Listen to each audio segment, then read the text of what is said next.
Good morning friends. आज हम ये 2020-21 के रिवीजन टेस्ट पेपर में कक्षा 10 का हिंदी का पेपर डिस्कस करेंगे। चलिए देखते हैं। सबसे पहले है सही विकल्प। शूर सागर का सबसे चर्चित प्रसंग है भ्रमर गीत, भ्रमर सार, भ्रमर राग या भ्रमर गीता। तो इसका सही आंसर है भ्रमर गीत, ऑप्शन नंबर ए। परंपरा बनाम आधुनिकता के लेखक हैं रामवृक्ष बेनीपुरी, प्रेमचंद, हजारी प्रसाद द्विवेदी या हरिशंकर परसाई। तो इसके हैं Hazari Prasad Dwivedi, option number C. Narmada का उद्गम स्थल है नासिक, इलाहाबाद, अमरकंटक या उज्जैन। तो नर्मदा का उद्गम स्थल कौन सा है? Amarkantak, option number C. Devaki पुत्र में समास है तत्पुरुष, कर्मधारय, द्वंद्व या द्विगु समास। तो देवकी पुत्र, इसका समास विग्रह होता है देवकी का पुत्र, षष्ठी तत्पुरुष।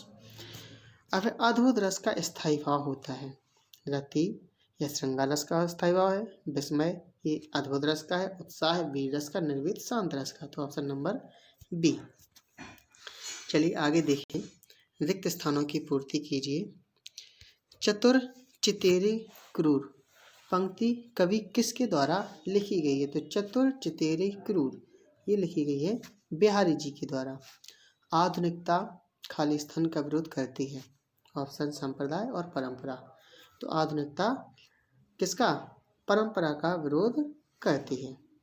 सुश्रुत संहिता में सल यंत्रों की संख्या बताई गई है 101 या 501। तो option number A 101।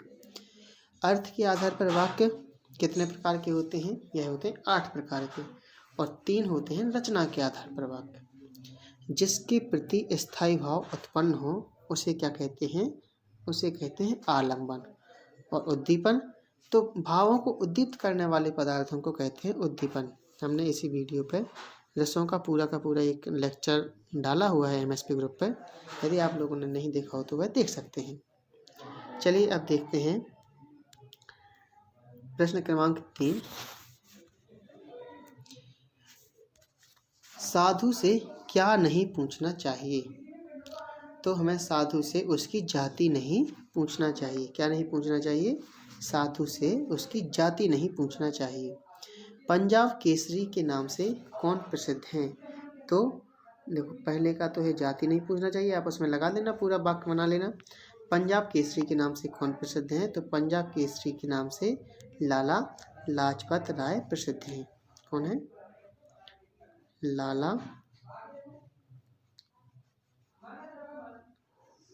Lajpat Rai प्रसिद्ध हैं। चलिए नेक्स्ट क्वेश्चन है, शल्य चिकित्सा के प्रवर्तक कौन है? महर्षि सुश्रुत। महर्षि सुश्रुत। उपासना करने वाले को क्या कहते हैं? उपासना करने वाले को कहते हैं हम उपासक। मंदिर में पूजन अर्चना करता है पुजारी, उपासना करने वाले को उपासक। रस के कितने अंग होते हैं? रस के अंग होते हैं 4। कौन कौन से? स्थायी भाव, विभाव, अनुभाव तथा संचारी भाव। ठीक है। अब है सही जोड़ियाँ। विनय पत्रिका।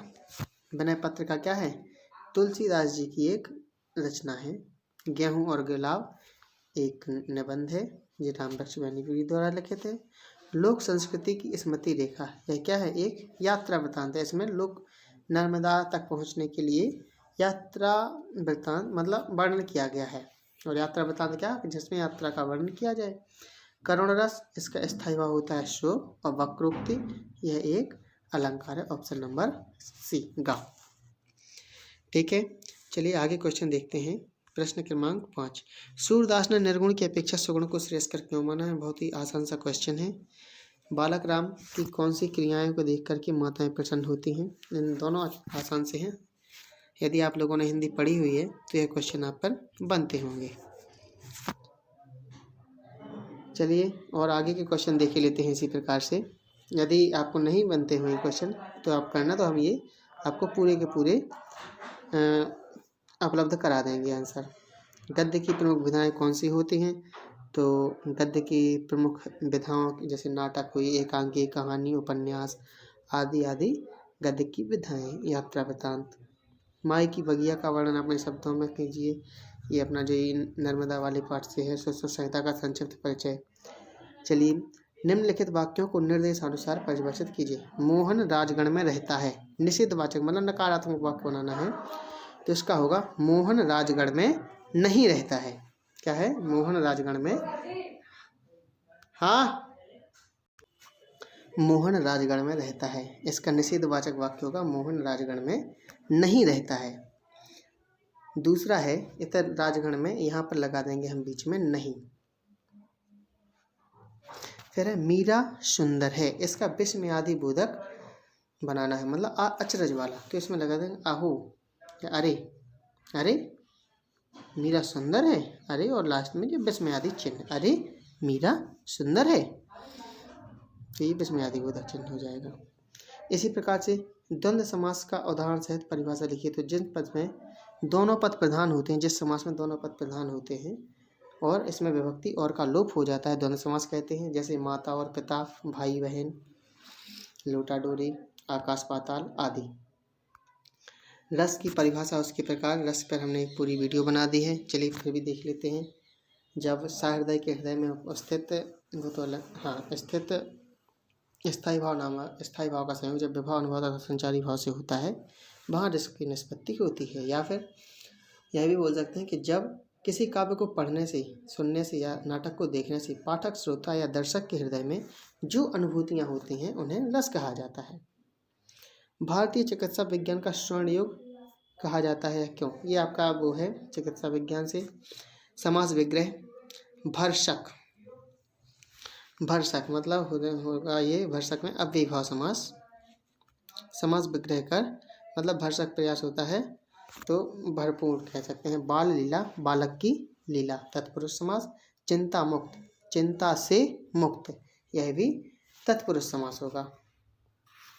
या फिर शब्द समूह के लिए एक शब्द लिखिए, मन के भाव, इसका होगा मनोभाव। चलिए लिख लें, मन के भाव, इसका क्या होगा?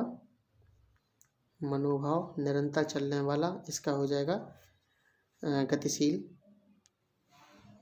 और महिमा से परिपूर्ण, महिमा मंडित, इसका क्या होगा दूसरे का? गतिशील, निरंतर चलने वाला। और महिमा से परिपूर्ण क्या होगा? महिमा मंडित। इस प्रकार से ये है। अब रस के अंगों का वर्णन कीजिए। तो हमने रस पर पूरी की पूरी वीडियो बना, देखिए आप लोग उसमें देख लेना। रस के चारों अंगों का बिल्कुल विस्तार से वर्णन किया है। यह अतिशयोक्ति अलंकार की परिभाषा का उदाहरण, या ऐसा भी कर सकते हैं अतिशयोक्ति अलंकार। तो यह वह अलंकार है जिसमें किसी बात को बहुत बड़ा चढ़ा करके बताया जाता है और लोक मान मर्यादा का उल्लंघन कर दिया जाता है, वहाँ अतिशयोक्ति अलंकार होता है। जैसे पड़ी अचानक नदी अपार, घोड़ा कैसे उतरे पार, राणा ने सोचा उस पार, तब तक घोड़ चेतक था उस पार। अभी कई सारे उदाहरण हैं। महाकवि सूरदास और तुलसीदास जी की काव्यगत विशेषताएं निम्नलिखित बिंदुओं पर आधारित कीजिए। रचना, भाव पक्ष, ये आपके वो है, क्या बोलते हैं, जीवन परिचय।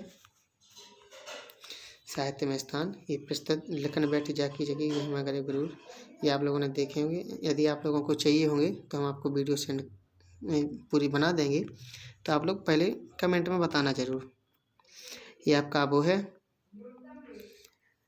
आपत्त गद्यांश। उपयुक्त गद्यांश का उचित शीर्षक लिखिए। तो इसमें शीर्षक लग रहा है मुझे संघर्ष लग रहा है, इसका शीर्षक पढ़ा नहीं है मैंने। सारांश लिखिए। शाला शुल्क से मुक्ति हेतु आवेदन पत्र, या कोरोना संक्रमण से बचाव हेतु, चूँकि कोरोना चल रहा है आप लोग बना सकते हैं कोरोना पर कि प्रिय मित्र, मुझे पता चला कि आप कोरोना से पीड़ित हो गए हैं, कृपया अपना ख्याल रखना। मैं ईश्वर से आपके शीघ्र ही स्वस्थ होने की कामना करूंगा। और डॉक्टर के द्वारा या फिर जो सरकारी नियमों के द्वारा जो नियम बताए गए हैं उनका पूर्णतः से पालन करना और अपना आत्मविश्वास बनाए रखें, आप शीघ्र ही स्वस्थ होंगे। इस प्रकार से आप ही लिख सकते हैं, आपका मित्र। या फिर कोविड-19 ऑनलाइन कक्षा वर्तमान समय में क्यों बढ़ रही है आवश्यकता, तो ये आपको पता ही है, आप इस पर अपने विचारों को व्यक्त कर सकते हैं। कोविड-19 का मानव जीवन में मानव जीवन पर क्या प्रभाव पड़ा है कोरोना का, वो बता सकते हैं। या फिर रूपरेखा। तो इस प्रकार से अपना ये पूरा पेपर हुआ। यदि आप लोगों को पूरा का पूरा पेपर सोल्व चाहिए तो कमेंट में ज़रूर बताएं। Thank you.